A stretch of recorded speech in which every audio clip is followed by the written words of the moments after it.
Welcome students in my YouTube channel Amit Gupta Drug Pharmacology. Today discussing about the another type of anxiety. अब तक हमने different type की anxiety को पढ़ा था, जिसमें हमने बात की थी लास्ट टाइम आपसे स्पेसिफिक फोबिया. उससे पहले हमने बात की थी आपसे एग्रोफोबिया. एग्रोफोबिया से पहले हमने बात की थी आपसे पैनिक अटैक, पैनिक डिसऑर्डर्स. उससे पहले हमने बात की थी आपसे सोशल फोबिया, और सोशल फोबिया से पहले हमने बात की थी आपसे GAD यानी जनरल एंजाइटी डिसऑर्डर. बेसिकली हमने बताया था आपको स्टार्टिंग में डिफरेंट टाइप के आपके एंजाइटी डिसऑर्डर होते हैं. जैसे आपका जनरल एंजाइटी डिसऑर्डर हम डिस्कस कर चुके थे. उसके बाद हमने सोशल फोबिया डिसऑर्डर डिस्कस किया था, पैनिक डिसऑर्डर देखा, एग्रोफोबिया देखा और फोबियास देख लिया. अब नंबर 6 और 7 रह चुके हैं, वो आज हम डिस्कस करेंगे. Post traumatic stress disorder and obsessive compulsive disorder. तो स्टार्ट करते हैं हम पोस्ट ट्रॉमेटिक स्ट्रेस डिसऑर्डर्स. ठीक है, तो बॉडी बता रहा है कोई ऐसी दुर्घटना हुई और बहुत बड़ी दुर्घटना होने के बाद में जो हमें डिसऑर्डर हो रहा है उसको याद कर करके उसको बोलते हैं post traumatic disorder, post traumatic event disorder, post traumatic stress disorders. मतलब कोई ऐसी दुर्घटना ऐसी घटी बहुत ज़्यादा एक्सेसिव. मान लो आपकी कार कहीं खाई में गिर गई लेकिन आप बच गए. उस सीन को बार बार याद करके जो स्ट्रेस डेवलप हो रहा है उसको क्या बोला, पोस्ट ट्रॉमेटिक स्ट्रेस डिसऑर्डर्स. ठीक है. A human being there are always risk that your life in danger. हमेशा हमारी लाइफ में रिस्क रहती है, डेंजर रहता है. Most people are lucky enough to avoid this dangers and live in a nice and safe life. ठीक है, बहुत से पीपल लकी होते हैं जो हमेशा सेफ रहते हैं. But in the some case you may experience a life of trauma either physically and emotionally, and this can cause and anxiety problem known as a post traumatic stress disorder. वही मैंने बताया, कोई ऐसी दुर्घटना हुई, कोई कार का accident हुआ आपका. मान लीजिए आप कार से जा रहे थे, कार से एक्सीडेंट हुआ, आप भी रोड से नीचे गिर पड़े, रोड से नीचे आपकी कार चली गई, उसमें आपको कुछ फिजिकली इंजरी भी हुई लेकिन आप बच गए हैं. अब बचने के बाद में जब ठीक हो चुके हैं तब आप उस सीन को याद करके आपको बार बार स्ट्रेस डेवलप हो रहा है, तो उस कंडीशन को क्या बोल रहे हैं, पोस्ट ट्रॉमेटिक स्ट्रेस डिसऑर्डर बोला जाएगा. ठीक है, आगे बात करें PTSD यानी post traumatic stress disorder affect the people both psychologically and physically. Psychologically और फिजिकली दोनों अफेक्टेड होते हैं. साइकोलॉजिकली मतलब क्या रहे, साइकोलॉजिकली मतलब क्या है, ब्रेन में स्ट्रेस बहुत ज़्यादा हो गया है, इस तरह की कंडीशंस हो रही हैं. फिजिकली मतलब क्या है, कोई फिजिकल इंजरी भी होने के चांसेस बढ़ जाते हैं. It is the in the most cases the person with PTSD is the one that experience of traumatic event, but it's possible to get PTSD by simply witness an event or injury. ठीक है, अब क्या मैंने बताया, in the most case person with PTSD मतलब post traumatic stress disorder जो है वो आपको उस पेशेंट को उसके जो ट्रॉमेटिक इवेंट हुई है, जो दुर्घटना हुई है, उसको एक्सपीरियंस जो है, उसका जो अनुभव है उस वजह से जनरेट होती है. But it is possible to get PTSD is simply witness on event और इंजरी और simply discovering the some close to डिलेक्ट द ट्रॉमेटिक इवेंट्स. मतलब उस सिचुएशन को याद करने की वजह से इस तरह की जो पोस्ट ट्रॉमेटिक स्ट्रेस डिसऑर्डर होता है वो बार बार डेवलप होता है. बार बार रिकॉलिंग हो रही होती है कि अरे इस तरह कंडीशन हुई थी, बार बार रिकॉलिंग होने घबराहट होने लगती है, वाह मैं बच गया, ज़िंदगी मेरी वो जा सकती थी. इस तरह की सिचुएशन. सिम्टम्स क्या हो सकते हैं, relief of trauma which consists of flashbacks in which it's feel as if the event is occurring over and over. Flashback मतलब बार बार उसको याद करना और लगना, और वो याद करके महसूस करना कि कैसे इवेंट घटी थी, बार बार उस इवेंट्स को याद करना, कैसे मेरा एक्सीडेंट हुआ था और मैं कैसे बच गया. इंस्ट्रक्टिंग एंड विवेटिंग memory of events. Frequent night wears about the events. बार बार रात में ही सपने आना उसके बारे में और रात में जग जाना. Mental and physical discomfort ban the remind of the events. और बार बार ये जब इवेंट जो आपने घटी थी, आपके साथ दुर्घटना हुई थी, उसको बार बार याद करने से आपके मेंटल और फिजिकल डिस्कम्फर्ट वो पर्सन फील करने लगता है. अवॉइडेंस बचना कहाँ करेगा, emotionally apathy. Details from the lack of interest and daily activity जो होंगी उससे उसका काम मन कम होने लगेगा. Amnesia loss of memory about the actual event में उसकी लॉस ऑफ मेमोरी लॉस हो जाती है. Inability to express the feeling, अपनी फीलिंग को एक्सप्रेस नहीं कर पा रहा है. Avoidance of people situation that are the reminder of the events. और उस सिचुएशन से मान लो वो ड्राइविंग के कारण किसी बात मान लीजिए कि उसकी कार एक्सीडेंट हुआ है तो कार को चलाने से वो अवॉइड करेगा. या किसी और जिस पीपल की वजह से कोई एक्सीडेंट हुआ है तो सिचुएशन में जाने से वो बचेगा, अवॉइड करता है। ठीक है। इंक्रीज ऑरोशोल्स, क्या क्या बढ़ जाता है।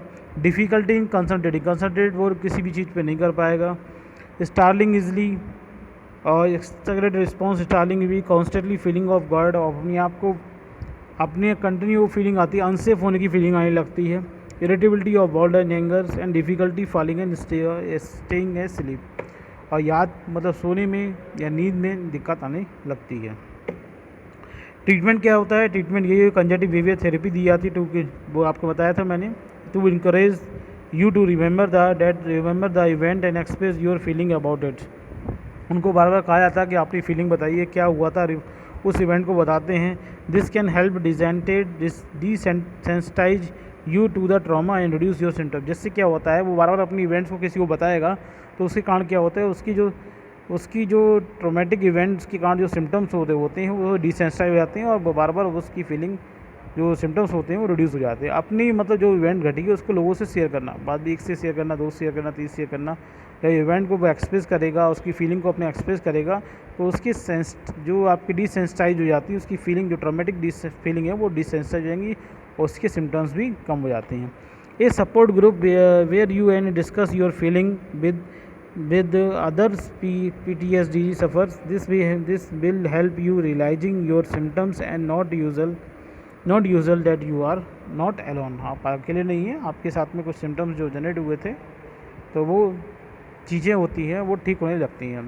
मेडिकेशन की बात करें तो मेडिकेशंस इसमें एंटी डिप्रेशन ड्रग दी जाती हैं, जैसे मैंने एमेट्रिप्टिलिन, नॉरट्रिप्टिलिन, ये सब ड्रग दी जाती है। एंटी एंजाइटी ड्रग यानी बेंजोडाइजिपिन के डेरिवेटिव्स हैं, डायजिपाम, अल्प्राजोलम, मिडाजोलम, ये सब दिए जाएंगे। Sleep aids to decrease the frequency of instructive and fighting thoughts allow you get to rest. और स्लीप एड्स मतलब सोने के लिए कुछ ऐसे हेल्पफुल चीज़ें दी जाती हैं जिससे उसकी नींद प्रॉपर तरीके से बनी रहे। लास्ट डिसऑर्डर जो आपका बनता है उसे ऑब्सेसिव कंपल्सिव डिसऑर्डर, जिसे OCD बोलते हैं। ऑब्सेसिव कंपल्सिव डिसऑर्डर जैसे OCD can be a very destructive anxiety disorder. ये बहुत ज़्यादा तीव्र डिस्ट्रक्टिव एंजाइटी डिसऑर्डर है। Those with OCD often exhibit behaviour and fear that are not only the confusing to about the around you, they may be a confusing the to person with OCD as well. मतलब उस OCD patient को उसको अपने behaviour में changing आपको देखने मिलेगी, साथ में उसे डर भी लगेगा, साथ में वो कन्फ्यूजिंग पर्सन दिखाई देता है, हमेशा उससे कोई चीज़ कन्फ्यूजन रहेगा। क्या कन्फ्यूजन रहेगा वो हम आगे डिस्कस करेंगे। What is the cause of OCD होने के क्या कारण हो सकते हैं, ऑब्सेसिव कंपल्सिव डिसऑर्डर होने के क्या कारण हो सकते हैं। पहला कारण बायोलॉजिकल कॉज है। बायोलॉजिकल कॉज क्या है? OCD में be cause by the genetic abnormality, कोई जेनेटिक एबनॉर्मलिटी ब्रेन में है जिसकी वजह से OCD हो जाता है। कभी कभी people with OCD often to have a close relative that has the disorder. ठीक है, तो जेनेटिकली किसी उससे क्लोज में था, किसी फादर को था, उसके फादर के फादर को था, तो उसे होने के चांसेस बढ़ जाते हैं। इन्वायरमेंटल कॉज होता है OCD में भी develop as a result of behaviour that can be learn over a time. और लास्ट में क्या है, इनसफिशिएंट लेवल ऑफ सेरोटोनिन है कि आपका ब्रेन में न्यूरोट्रांसमीटर होता है, उसका लेवल जब कम हो जाता है तो मेनली OCD होने के इंड्यूस होने के चांसेस बढ़ जाते हैं। OCD में occur if the level of serotonin in the brain decrease, जब ब्रेन में सेरोटोनिन का लेवल कम होने लगता है, रिड्यूस हो जाता है, कम होने लगता है जो सेरोटोनिन का लेवल, तो उसके कारण OCD इंड्यूस होती है। क्योंकि सेरोटोनिन जो केमिकल है वो आपके ब्रेन में जितने इमोशंस होते हैं उनको रेगुलेट करने का काम करता है। जब सेरोटोनिन बहुत ज़्यादा कम हो जाएगा तो इमोशनल्स आपके चेंज हो जाए, इमोशन वो आपके वो कंट्रोल नहीं हो पाते हैं, जिसकी वजह से OCD की सिम्टम्स जनरेट होते हैं। ठीक है, सिम्टम्स क्या हो सकते हैं? फियर ऑफ जर्म, इलनेस और डिसीज, बार बार डर लगेगा कि मेरे हाथ पे कोई जर्म लग गए हैं, मेरे हाथ इलनेस, मैं बीमार पड़ जाऊँगा, मेरा डिसीज़ हो जाएगी, इसलिए वो पर्सन बार बार हाथ धोगा, कहीं से भी आएगा बार बार हाथ धोएगा, हाथ धोना पसंद करेगा। एक दिन में कपड़े जो गंदे हो गए, हल्के से कपड़े गंदे हो गए तो उसे अवॉइड करेगा, साफ़ कपड़े पर साफ़ सफाई बहुत चाहेगा। इस तरह सिम्टम्स मिले। Fear harming oneself to others, violent thought of a sexual natures, a fear that you will be lose thing that are important और यू, और बार बार डर लगना कि मैं जो गेन किया है कहीं वो मुझसे छूट ना जाए, कहीं मेरे से लॉस ना हो जाए। Focus on precision on orders, focus on superstitions and strict devotions and religious belief, और बहुत ज़्यादा वो भगवान पर या धर्म पर विश्वास करने वाला हो जाता है, उसके बहुत ज़्यादा भगवान पे बहुत ज़्यादा विश्वास होता है, अपने धर्म पर बहुत ज़्यादा विश्वास होता है, बहुत ज़्यादा डिवोशनल्स होता है। कंपल्सेशन of behaviour and while behaviour will very from each person with OCD. OCD में देखा गया है हर पर्सन जो ओसीडी का होगा उसे कोई एक पर्टिकुलर ही एक टाइप का बिहेवियर हर ओसीडी में चेंज होता है। किसी को बहुत ज़्यादा सफाई पसंद होती है, किसी को भूलने की बीमारी होती है, उसे हाईवे कमीशन हो जाता है कि मैंने लॉक लगाया नहीं लगाया, मैंने वर्क कंप्लीट किया नहीं किया, मैंने वो सामान रखा नहीं रखा, बार बार वो अपने बैग को चेक करेगा, बार बार वो लॉक चेक करेगा। इस तरह की चीज़ें आपको देखने मिलेंगी जब आप पढ़ेंगे आगे हम। इसमें क्या है, checking and rechecking the task that have already complete. मैंने बताया चेकिंग रीचेकिंग मतलब अपने रूम में लॉक लगा के आया है, उसे बार बार ये याद नहीं है कि लॉक मैंने लगाया नहीं लगाया, बार बार उसे रीचेक करने को देगा।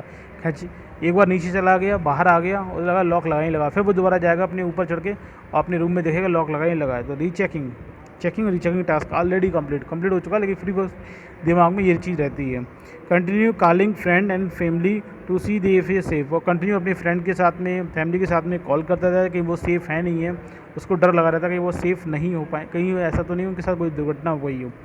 इसके अलावा क्या, counting and repeating words, word को रिपीट करते हैं, काउंटिंग रिपीटेड वर्ड्स को वो कंटिन्यू रिपीट करेंगे, किसी से कोई बात कर रहे हैं एक वर्ड को बार बार रिपीट करेंगे। एक्सेसिव क्लीनिंग एंड वॉशिंग मैंने बताया था, बहुत ज़्यादा सफाई करना, अपने आसपास बार बार क्लीनिंग करना, हर इवेंट को बार रिपोर्ट करना, बार बार। कुछ लोग आपने देखा होगा जो वुमेंस को होती है ओसीडी, वो लोग बार बार अपने घर में पोछा लगा रहे हैं, बार बार अपने घर में झाड़ू लगा रहे हैं, दिन में 5-5 6-6 बार उनको झाड़ू हो जाती है, क्योंकि उनको क्या है, उनको डर लगता है अरे ये गंदगी रह गई है, अरे यहाँ सफाई नहीं हुई है, अरे यहाँ वही उससे सफाई करनी है, तो बार बार उस चीज़ को रिपीट करते हैं।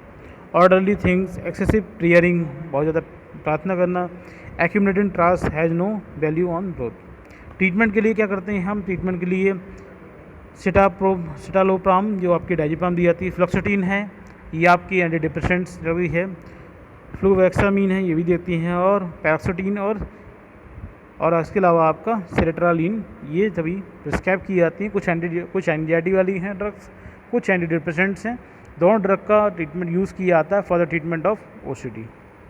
Therapy, a doctor may also be recommend the therapy to help you learn and cope your symptoms, and conjunctive behavior therapy has been shown to reduce the obsession and compulsive in the patient with OCD. When combining with medicines, CBT can be enhance your treatment success. Doctor recommend करता है कि CBT यानी कि conservative behaviour therapy भी के लिए भी, और ये अगर हम मेडिसिन के साथ में अगर CBT थेरेपी देते हैं तो उसके लिए सिम्टम्स को, OCD सिम्टम्स को रिड्यूस करने के लिए बहुत हेल्पफुल होता है। तो ये आज आपका कंप्लीट हो गया एंजाइटी। तो एंजाइटी हमने कई पार्टों में पढ़ा है, तो एंजाइटी काफ़ी बड़ा था क्योंकि इसमें डिफरेंट टाइप के थे। हमने 7 टाइप के एंजाइटी पढ़े हैं। पहले हमने पढ़ा था आपको पास में GAD and general anxiety disorders, उसके बाद हमने पढ़ा था आपके साथ में सोशल फोबिया के बाद में हमने पैनिक डिसऑर्डर की बात की थी, और पैनिक डिसऑर्डर के बाद में हमने बात किए थे, ये देखिए ये है आपका जनरल एंजाइटी डिसऑर्डर देखा, फिर हमने सोशल फोबिया देखा, फिर पैनिक डिसऑर्डर देखा, फिर एग्रोफोबिया भी देखा, फिर फोबियाज, फिर आपके आज हमने 2 डिस्कस किए थे post traumatic stress disorder and obsessive compulsive disorder OCD। ठीक है, अगर वीडियो पसंद आया हो तो लाइक ज़रूर कीजिएगा, कोई कन्फ्यूजन तो कमेंट बॉक्स जरूर पूछिएगा, अगर आपको लगता है ये वीडियो किसी शेयर करने पर उसके लिए हेल्पफुल हो सकता है तो ज़रूर शेयर कीजिएगा। अगर आपने अपने तब तक मेरे चैनल को सब्सक्राइब नहीं किया है जरूर सब्सक्राइब कीजिएगा। नेक्स्ट वीडियो मिलेंगे नेक्स्ट डिसऑर्डर के साथ में, तब तक के लिए थैंक यू।